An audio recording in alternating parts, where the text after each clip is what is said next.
السلام علیکم ورحمۃ اللہ وبرکاتہ۔ رب اشرح لی صدری ویسر لی امری واحلل عقدۃ من لسانی یفقہوا قولی۔ اعوذ باللہ من الشیطان الرجیم، بسم اللہ الرحمن الرحیم۔ آج ہم لیسن نمبر 6 میں حروف لہاتیہ کے بارے میں پڑھیں گے، لیکن اس سے پہلے ہم ایک دفعہ ریویژن کر لیتے ہیں۔ ہم حروف تہجی کے مخارج سیکھ رہے ہیں، کون سے حرف کو کہاں سے ادا ہونا ہے، اور حروف کی ادائیگی کے بارے میں پڑھ رہے ہیں۔ حروف تہجی میں 6 حروف حلقی ہیں، یعنی 6 حروف گلے سے ادا ہوتے ہیں۔ ہم نے پچھلے لیسن میں پڑھا تھا وہ غین، خا، عین، حمزہ، ہا اور ہا ہے۔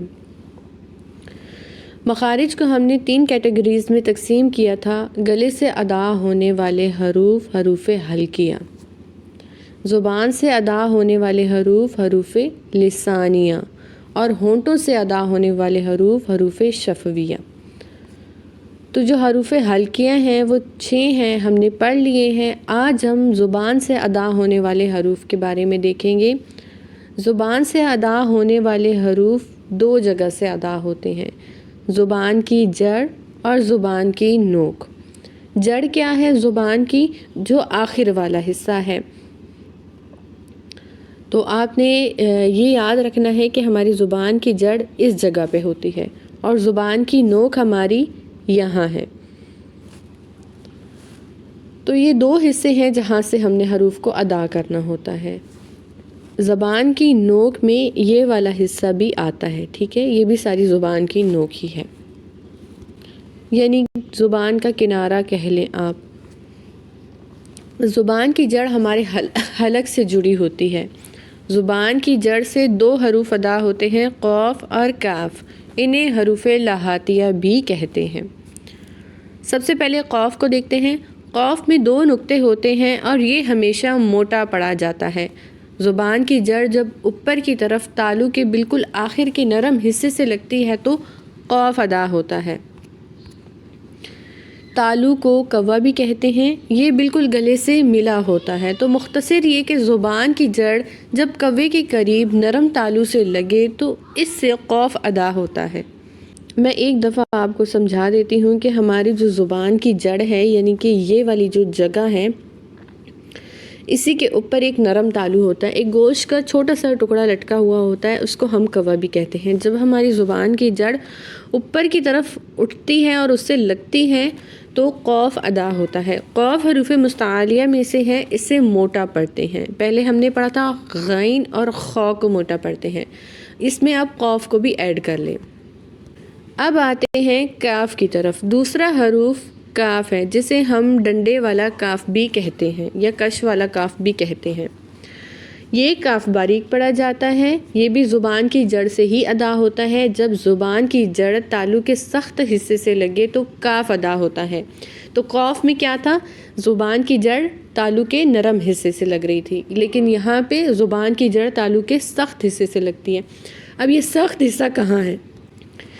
ہمارا جو زبان کا جڑ جب اوپر اٹھتی ہے، نرم تالو سے لگتی ہے، قاف ادا ہوتا ہے، وہ جو جگہ ہے نا نرم تالو والی، اس سے 1 انچ آگے منہ کی جانب سخت تالو ہے اور یہاں سے کاف ادا ہوتا ہے۔ تو آپ نے زبان کی جڑ کو منہ کی جانب 1 انچ آگے قاف کے مخرج سے ہٹا کے پڑھنا ہے، ٹھیک ہے؟ اس کو ہمیشہ باریک پڑھتے ہیں۔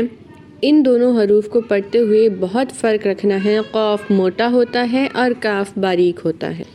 اب ہم دیکھتے ہیں کہ قاف کی ادائیگی میں ہم غلطی کیسے کرتے ہیں۔ ہم پڑھتے ہیں قل هو اللہ احد، یعنی قل۔ قل میں 2 نقطے والا قاف ہے، اسے موٹا پڑھتے ہیں، لیکن اگر ہم اسے کاف پڑھ دیں، کل پڑھ دیں، کل باریک پڑھ دیں، جس سے مطلب بدل جاتا ہے، اور قل کا مطلب ہے کہا یا کہو، اور کل کا مطلب ہے کھاؤ۔ جیسے قرآن مجید میں آتا ہے قلب، قلب کا مطلب ہے دل، اور اگر ہم اسے موٹا نہیں پڑھیں اور قلب پڑھ دیں تو یہ دوسرا والا کاف بن جائے گا۔ قلب کا مطلب ہوتا ہے کتا، تو اب آپ بتائیں کہ دل اور کتا کتنا فرق ہے ان دونوں میں. بس ہماری ایک چھوٹی سی غلطی کی وجہ سے قرآن مجید کے ایک حرف کا مطلب بگڑ جاتا ہے. جب تک ہم کاف اور قوف کی صحیح پریکٹس نہیں کریں گے تو قرآن پاک پڑھتے ہوئے بہت غلطیاں کریں گے. کاف اور قوف مکس کر دیں گے تو مطلب بدل جائیں گے. اس لیے دونوں حروف کی آوازوں میں فرق کرنا بہت ضروری ہے. مخرج آپ نے یاد رکھنے ہیں، کون سا حرف کہاں سے ادا ہوتا ہے، اور ساتھ ساتھ اس کی پریکٹس کرنی ہے. تو آج کے لیسن میں ہمیں 2 مخرج اور مل گئے اور 2 حروف بھی اور مل گئے. ٹھیک ہے، پچھلے لیسن میں ہم نے 6 حروف ڈھونڈے تھے اور 3 مخرج. اب ہمارے 2 مخرج اور اس میں ایڈ ہو گئے تو ہم نے 5 مخرج دیکھ لیے ہیں، 5 مخرج سیکھ لیے ہیں.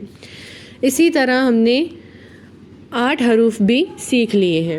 انشاءاللہ تعالیٰ نیکسٹ لیسن اور نیکسٹ ٹاپک کے ساتھ ملتے ہیں. السلام علیکم ورحمۃ اللہ وبرکاتہ.